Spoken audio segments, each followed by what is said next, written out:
आई, आई कुठे आहेस? नक्कीच बाबांची डायरी घेऊन बसली असेल. मी पण किती वेळा आहे, सुट्टीचा दिवस असून सुद्धा आईजवळ बसू शकलो नाही. झोप लागून गेली मला. वर्ष होऊन गेले बाबांना जाऊन. न जाणे कितीतरी वेळा आईने बाबांची डायरी वाचली आहे, तरी सुद्धा डायरी सतत छातीशी लावून बसलेली असते. त्यामध्ये बाबांची जाणीव होते असे तिला वाटते. आई, अगं तू बाहेरून आली आहेस आणि हे काय, तू सगळी घामाने भिजून गेली आहेस. या असल्या भर उन्हात तुला बाहेर जायची काय गरज आहे? बस बरं इथं, संदीप आपली आई प्रभाला म्हणत होता. आईच्या तोंडातून आवाज येत नव्हता. तिने एक प्लॅस्टिकची पिशवी संदीपच्या हातात देत म्हटलं, बाळा, पल्लवीला सांग लिंबू आणलेले आहेत. मला एक ग्लास पाणी दे लवकर, नाहीतर असं नको व्हायला की तुझ्या आईचे प्राण निघून जातील. असं म्हणत असताना आईला धाप लागली. संदीप पळत गेला आणि एक ग्लास पाणी घेऊन आला. पाणी पिल्यानंतर आईला जरा बरे वाटले. संदीप आईला म्हणाला, काय गरज होती एवढ्या उन्हामध्ये बाहेर जाऊन लिंबू आणि पुदिना घेऊन यायची? तुला हे पल्लवीने सांगितले होते का आणायला? मी तिलाच विचारतो. असे म्हणून संदीप आपली बायको पल्लवीला जोरात ओरडू लागला. कुठे आहेस पल्लवी? बाहेर ये. संदीप खूप शांत स्वभावाचा होता, त्यामुळे त्याच्या असे ओरडणे ऐकून पल्लवी लगेचच धावत बाहेर आली.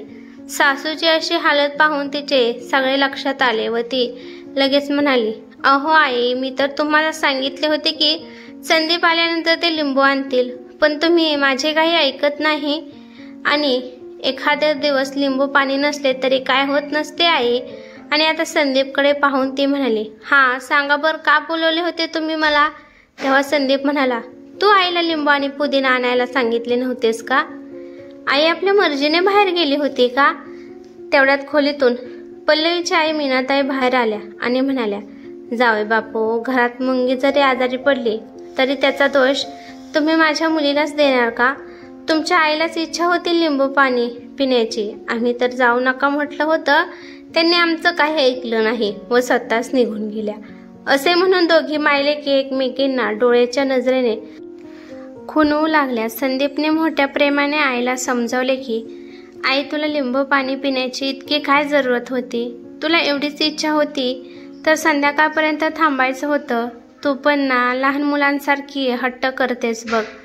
प्रभाताई आश्चर्याने पल्लवी आणि तिच्या आईकडे, मीनाताईकडे पाहू लागल्या आणि हळू आवाजात मुलाला समजावू लागल्या, परंतु त्याचा काही उपयोग झाला नाही. संदीप आईचे सांत्वन करत म्हणाला, ठीक आहे आई, माझ्या लक्षात आलं, तुझी काही चूक नाही. बस पल्लवी, आईला लिंबू पाणी करून दे आणि सगळ्यांसाठी जेवण वाढायला घे, म्हणजे आई जरा आराम करेल. एवढे बोलून संदीप तेथून निघून गेला. त्यानंतर पल्लवी सासूला म्हणाली, काय आई, एक काम तुम्हाला सांगितले तेही तुम्हाला धड करता येईना. अर्ध्या तासापासून तुम्ही फक्त हे 4 लिंबू आणि असले सुकलेले पुदिना घेऊन आला आहात. वरून परत मुलासमोर दाखवत आहात की मी तुम्हाला त्रास देते म्हणून. तेव्हा प्रभाताई कापऱ्या आवाजात म्हणाल्या, सुनबाई, तूच तर मला लिंबू आणि पुदिन्याचे पाणी आणायला सांगितले होतीस, मग असं संदीप समोर खोटं का बोललीस? तेवढ्यात पल्लवीची आई मीनाताई बोलल्या, प्रभाताई, तुम्ही तर असे बोलत आहात की आम्ही जर लिंबू पाणी बनवलं तर जसं काही तुम्ही पिणारच नाही आहात. एक आई आपल्या मुलांसाठी किती काय काय करते आणि तुम्ही तर साधं एवढं पण करू शकत नाही. छे छे छे. असे बोलून दोघी मायले की तेथून निघून गेल्या. हे एका दिवसाचं नव्हतं, तर जेव्हा जेव्हा मीनाताई लेकीकडे येत असत तेव्हा तेव्हा प्रभाताईचे जगणे मुश्किल होऊन जात असे. 15 दिवसानंतर मीनाताईच्या नवऱ्याची तब्येत बिघडली, त्यामुळे त्या परत आपल्या घरी गेल्या. तेव्हा कुठे प्रभाताईंनी मोकळा श्वास घेतला. निदान या घरात आता त्रास देणारी फक्त एक पल्लवीच असेल. पल्लवी इतकी आगाऊ होती की ती नवऱ्यासमोर आईला सन्मान देणे अजिबात कमी करत नसे आणि नवरा ऑफिसला गेल्यानंतर त्याच आईची इज्जत काढण्यास अजिबात संकोच करत नसे. एके दिवशी पल्लवीची कामवाली लता पल्लवीला म्हणाली, माझ्या घरी भाज्याचे जावळ काढण्याचा कार्यक्रम आहे, त्यामुळे मी काही दिवस कामाला येऊ शकणार नाही. तेव्हा पल्लवी लताला म्हणाली, काय, असे इतके दिवस गेल्यावर घरातील कामं कोण करणार? झाडू, पोछा, भांडी, किती कामे असतात घरात. अशाने माझे हात खराब होतील. तुम्हा लोकांजवळ खाण्यासाठी पैसे नाहीत आणि सणवार कार्यक्रम किती मोठ्या प्रमाणात थाटामाटात करता. तुझं डोकं तर ठिकाणावर आहे ना? तेव्हा कामवाली लता म्हणाली, आम्ही कार्यक्रम साजरे करतो तर थोडीच तुम्हाला पैसे मागून करतो. आम्ही आमच्या मेहनतीच्या जीवावर करतो. फक्त श्रीमंत लोकच आपल्या मुलांचे जावळ वाढदिवस थाटात करू शकतात काय? आम्हाला गरीब लोकांना काही भावनाच नाहीत काय? आणि तुम्हाला एवढीच अडचण असेल तर तुम्ही दुसरी कामवाली ठेवा.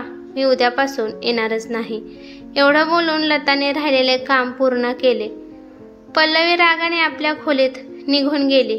पल्लवीच्या सासूने प्रभाताईने दोघीचे बोलणे ऐकले होते. त्यांनी लताला थंड पाणी पिण्यासाठी दिले आणि म्हणाल्या, थकली असशील बेटा, हे घे पाणी पी. लता म्हणाली, काकू तुम्ही एकट्याच या घरामध्ये अशा आहात की ज्यांना गरीब लोकांची जाणीव आहे. तुमच्याकडे बघूनच मी या घरात कामाला येते, नाहीतर मला इच्छा होत नाही या घरी काम करण्याची. तेव्हा प्रभाताई म्हणाल्या, लता, कार्यक्रम झाल्यावर तुला जेवढे लवकर कामावर येता येईल तेवढे लवकर ये. तुला तर माहीतच आहे की तू नाही म्हटल्यावर या घरातील सर्व कामे मलाच करावे लागतील. पल्लवीला तर माझ्याबद्दल काही वाटतच नाही. तू जर मला तुझ्या आईसारखं मानत असशील तर तू माझ्यासाठी जेवढं होईल तेवढं लवकर ये. एवढे बोलून प्रभाताई आपले डोळे पुसू लागल्या. प्रभाताईची ही अवस्था पाहून लताच्या मनात विचार येऊन गेला, देवा कशाला असे जीवन देतोस? तिथे कमाई करणारे मुलं असतात परंतु जाणीव नसणारी सून असते. ज्या घरात सासू नसते ते सासूसाठी रडत असतात आणि ज्या घरात सासू असते ते सासूचा मान ठेवत नाहीत. दुसऱ्या दिवशी सकाळी प्रभाताई त्यांच्या वेळेनुसार उठल्या. अंघोळ करून देवाची पूजा करून बाहेर अंगणात येऊन बसल्या. मुलगा संदीप लवकर उठला होता. तो आईला म्हणाला, आई, इतक्या लवकर उठलीस?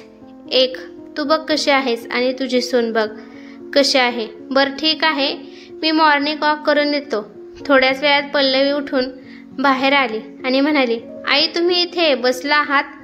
होय, तुम्हाला माहीत आहे ना आज लता येणार नाही. तुम्ही पटापटा नाश्त्याची तयारी करा, तोपर्यंत मी चिनूला उठवते. 4-5 दिवस लता येणार नाही, तेव्हा तुम्हाला ती येईपर्यंत जरा जास्त मेहनत करावी लागेल. असंही बसून बसून नुसतं खाऊन तुमची चरबी खूप वाढत चालली आहे, ती पण कमी होईल. बिचाऱ्या प्रभाताईंनी नाश्त्याची सर्व तयारी केली. जवळजवळ 1 तासाने पल्लवी घाई केल्यासारखी किचनमध्ये आली आणि म्हणाली, आई, राहिलेलं काम मी करते, तुम्ही आता जरा आराम करा. प्रभाताईंना आश्चर्य वाटले की सुनेने मला आराम करायला कसं काय सांगितलं.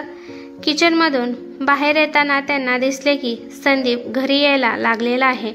आता त्यांच्या सर्व प्रकार लक्षात आला की संदीप येत आहे, या कारणामुळेच तिने मला किचनमधून बाहेर पाठवले आहे. पत्नीला स्वयंपाकघरात काम करताना बघून संदीप म्हणाला, वा वा वा, आज तू स्वयंपाकघरातील कामे करत आहेस? तेव्हा पल्लवी म्हणाली, लता 4 दिवस कामाला येणार नाही. माझी तर खूप हालत खराब व्हायला लागली आहे. तुम्ही पटकन तयार होऊन या, मी नाश्ता तयार केला आहे. मी तुम्हाला नाश्ता देते आणि हो, मला आता वेळ मिळणार नाही, तेव्हा ऑफिसला जाता जाता तुम्ही चिनूला शाळेमध्ये सोडा. 2 दिवस असाच लपाछपीचा खेळ चालला, परंतु खरे किती दिवस लपणार? एक ना एक दिवस तर समोर येतच असते. ते पल्लवीने आपल्या काही मैत्रिणीला चहा नाश्त्यासाठी घरी बोलवले होते. ती सासूला म्हणाली, आई, बटाटे वडे, चहा आणि गाजराचा हलवा बनवून ठेवा आणि हो थोडा जास्ती बनवा, म्हणजे हे पण ऑफिसमधून आल्यानंतर खातील.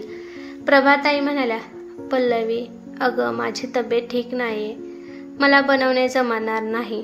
2 दिवसानंतर लता आल्यानंतर तू तुझ्या मैत्रिणींना चहा नाश्त्यासाठी बोलव. तेव्हा पल्लवी म्हणाली, काय बोलत आहात हे आई? मी सगळ्या मैत्रिणींना आमंत्रण दिलेले आहे, त्यामध्ये एक तुमच्या मुलाच्या बॉसची पत्नीसुद्धा आहे. जर ती नाराज झाली तर तुमच्या मुलाला नोकरीवरून काढून टाकेल ती. पल्लवीचे असे बोलणे ऐकल्यावर प्रभाताई म्हणाल्या, ठीक आहे सुनबाई, मी काम करते, परंतु माझी तब्येत खरंच ठीक नाही आहे. माझ्याच्याने होईल का नाही सांगू शकत नाही. पण पल्लवी निर्दयतेने म्हणाली, काय होत नाही, तुम्ही काम करा. असे बोलून पल्लवी तेथून आपल्या रूममध्ये निघून गेली. तिने आपल्या आईला फोन करून हसून हसून झालेले सर्व काही सांगितले आणि आईला सुद्धा येण्याचे आमंत्रण दिले. तेव्हा पल्लवीची आई म्हणाली, बरं झालं, करू दे त्या म्हातारीला काम, आणि ती जर असे काम करू शकत असेल तर त्या लताला कामावरून काढून टाक. बिचाऱ्या प्रभाताई किचनमध्ये काम करत होत्या, मधून पाणी पित होत्या. त्यांची तब्येत बिघडत चालली होती. पल्लवीच्या सर्व मैत्रिणी आल्या. पल्लवीने बसल्या जागेवरून सासूला आवाज दिला, पदार्थ बनले असतील तर बाहेर घेऊन या. बिचाऱ्या प्रभाताई एक एक करून सर्व नाश्ता घेऊन टेबलवर मांडू लागल्या.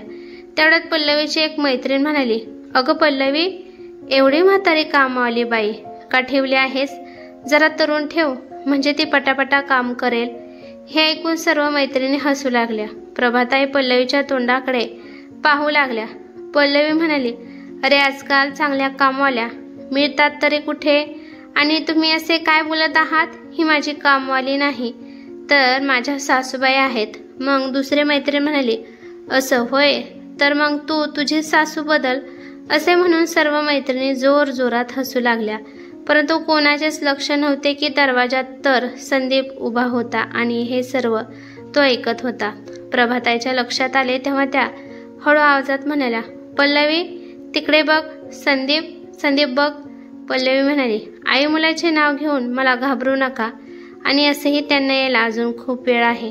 ते घरी येईपर्यंत हे सर्वजण निघून गेलेले असतील, त्यांना माहिती पण होणार नाही. तेवढ्या संदीपचा आवाज आला, परंतु पल्लवी, मला तर सर्व समजले आहे. मी माझ्या डोळ्यांनी सर्व पाहिलेले आहे. संदीपचा आवाज ऐकून पल्लवीने वळून पाहिले तर तिला दिसले की संदीप दरवाजात खूप रागाने उभा होता. ती म्हणाली, संदीप, तुम्ही अचानक कसे काय आला? तुम्ही लवकर येण्याचे काहीच सांगितले नव्हते. संदीप म्हणाला, बरं झालं ना मी लवकर आलो ते, नाहीतर मला तुझे खरे रूप कसे कळाले असते. सकाळी ऑफिसला जातानाच माझ्या लक्षात आले होते की आईची तब्येत ठीक नाहीये, आणि तू एकटी आईला कशी सांभाळणार, म्हणून मी अर्धी सुट्टी टाकून आलो. पण इथे तर काहीतरी वेगळे चालले आहे. तेवढ्यात पल्लवीची आई मीनाताई तिथे आल्या आणि बोलल्या, काय काय बनवले आहे तुझ्या सासूने? किटी पार्टी संपली नाही अजून? पल्लवीने डोळ्यानेच आईला इशारा करून सांगितले की संदीप तिथे उभा आहे. तेवढ्यात संदीप म्हणाला, या तुमचीच कमी होती आमच्या घरातल्या संसारात आग लावण्याची. तुम्ही सुद्धा काही कमी नाही. हे ऐकल्यावर पल्लवी संदीपला म्हणाली, तुम्ही माझ्या मैत्रिणीसमोर आईला कसे बोलत आहात? तेव्हा संदीपने पल्लवीला जोरात थप्पड मारली आणि म्हणाला, तू सगळ्यांसमोर माझ्या आईला नोकरानीसारखं वागवत आहेस, आणि मी मात्र तुझ्या आईला सन्मानाने वागवायचं का? एवढे बोलून संदीप सगळ्या स्त्रियांना म्हणाला, माझी तुम्हा सगळ्यांना विनंती आहे की प्लीज तुम्ही आपापल्या घरी जावा आणि आपली घरे सांभाळा. तेव्हा सगळेजणी तोंड वाकडे करून तेथून निघून गेल्या. प्रभाताई संदीपला म्हणाल्या, बाळा संदीप, पत्नीवर असा हात उचलणे बरे नव्हे. संदीप रडत रडतच आपल्या आईच्या पायावर डोके ठेवून म्हणाला, आई, मला माहीत आहे तू माझ्यावर असे संस्कार केले नाहीत, परंतु या बाईनेच मला हात उचलण्यासाठी मजबूर केले. मला माफ कर ग आई. तेवढ्यात मीनाताई म्हणाल्या, वा प्रभाताई, अगोदर मुलाला भडकवायचं आणि परत त्याला थांबवायचं नाटक करायचं. चांगलं चाललंय की? संदीपने आपल्या सासूकडे पाहिले आणि बोलला, तुमचं तोंड बंद करा, नाहीतर मी हे विसरून जाईल की तुम्ही माझ्या आईच्या वयाच्याच आहात. स्वतःचे घर तर सांभाळू शकला नाहीत आणि आता माझ्या घराला बर्बाद करायला निघाला आहात. जर तुम्ही खरोखरच चांगले असता तर तुमचा मुलगा आणि सून तुम्हाला सोडून दुसरीकडे राहायला गेले नसते. आई आपल्या मुलीचे घर बसवत असते, परंतु इथे तर तुम्ही आपल्या मुलीच्या घराचे वाटोळे करायला आला आहात. आता माझ्या लक्षात आलं की त्या दिवशी सुद्धा भर उन्हात माझ्या आईला तुम्ही दोघींनीच लिंबू आणण्यासाठी बाजारात पाठवलं. मला माफ कर आई, माझ्या हे त्या दिवशी लक्षात आले नाही. यावर पल्लवी संदीपला म्हणाली, मग काय घरात बसून नुसतं आयतं खाऊ घालायचं का? 4 दिवस काम केलं म्हणून काय तुमची आई लगेच मरणार नाहीये. संदीपला आता राहवले नाही. त्याने पल्लवीला परत दुसरी जोरदार कानाखाली लावली आणि म्हणाला, जी बाई दुसऱ्यांच्या आईचे दुःख समजू शकत नाही, ती बाई एक दिवस स्वतःच्या आईचं दुःख सुद्धा समजू शकणार नाही. संदीप आपल्या सासूला म्हणाला, लक्षात ठेवा, तुमची मुलगी इतकी स्वार्थी आहे की भविष्यात जर तुम्हाला हिची गरज पडली तर ती तुमची सेवा कधीच करणार नाही. जे आपल्या सासूकडून जेवण बनवून घेत असेल ते आपल्या आईकडून सुद्धा हेच करून घेणार. मी वाट बघेल त्या दिवसाची की जेव्हा हा दिवस तुमच्यावर येईल आणि हे असे सर्व तुम्हाला सहन करावे लागेल. आता तरी तुम्ही या घरातून निघून जावा आणि हो, मुलीशिवाय मन लागत नसेल तर हिला पण घेऊन जावा. मी आहे माझ्या आईची सेवा करायला, असे म्हणून संदीप आईला घेऊन आपल्या खोलीत निघून गेला. मीनाताईंच्या मनात नसून सुद्धा त्या तेथून निघून गेल्या. 2 दिवसांनी कामवाली लता परत आली होती. तिने संदीपला मागे जे घडले होते त्या सर्व गोष्टी पण सांगितल्या. त्यामुळे संदीप आता आईकडे संपूर्णपणे लक्ष देत होता. संदीपच्या अशा वागण्यामुळे पल्लवी व तिच्या आईचे काही चालत नसे. असाच काही काळ निघून गेला. एक दिवस पल्लवीच्या आईचा पाय बाथरूममध्ये घसरला. त्यांच्या पायाला खूप मार लागला. डॉक्टरांनी त्यांना बेड रेस्ट घेण्यासाठी सांगितली होती.